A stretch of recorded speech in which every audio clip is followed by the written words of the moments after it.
Founder member शुरुआती दौर में रहे हैं। पहले मेंबर इंडिया अगेंस्ट करप्शन के मनीष रहे अरविंद के साथ, और दूसरा मैं था।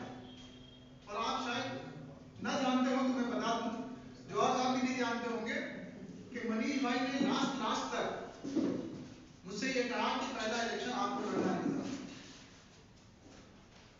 क्योंकि मेरे हालात ऐसे हो गए थे इंडिया अगेंस्ट करप्शन को लेके, उन्होंने बहुत कुछ खोया है इसमें, तो बहरहाल मैं उसमें नहीं जाना चाहता। मैं वहां पे होके भी मैंने उन सब चीजों को अलग किया, क्योंकि मैं समझता हूं कि मैं समाज का एक जिम्मेदार नागरिक बनना चाहता हूं। और उस हैसियत से मुझे लगता है कि अगर हमारे अंदर हिम्मत नहीं आएगी तो हम शायद अपने मसलों की बात करते रह जाएंगे और मसले हल नहीं होंगे। तो इसलिए सच बोलना बहुत जरूरी है। और सच हो सकता है कि किसी को तकलीफ दे, कड़वा तो होता ही है, किसी को तकलीफ दे। तो इसलिए आज हम ये बिल्कुल भूल जाएं कि हम किसी पार्टी से जुड़े। जाहिर सी बात है किसी न किसी को वोट तो देना ही है।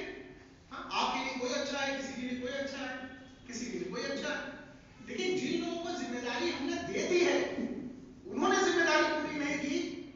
अगर नहीं की है तो क्या हम उसकी बात ना करें? अगर एक काउंसलर को जिम्मेदारी हमने दी है कि कूड़ा साफ होना चाहिए, कूड़ा नहीं होना चाहिए, तो क्या उसकी बात नहीं होनी चाहिए? होनी चाहिए कि नहीं? और अगर उसकी बात नहीं होगी तो बात किसकी कर रहे हैं? वॉलंटियर ऑफ चेंज का फाउंडर मेंबर हूं मैं सिर्फ और सिर्फ ये कहना चाह रहा था कि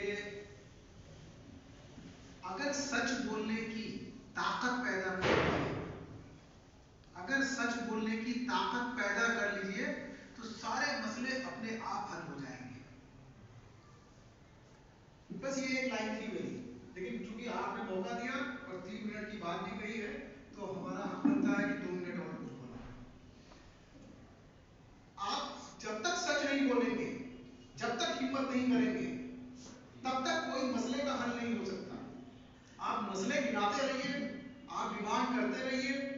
आप पार्क की बात कर रहे हैं, पार्क बनाने किसने बनाया? हमारे नुमाइंदों ने बनाया। लेकिन क्या हो रहा है वहां? जिम्मेदार कौन है? नशे की बात शरीफ साहब चले गए हैं।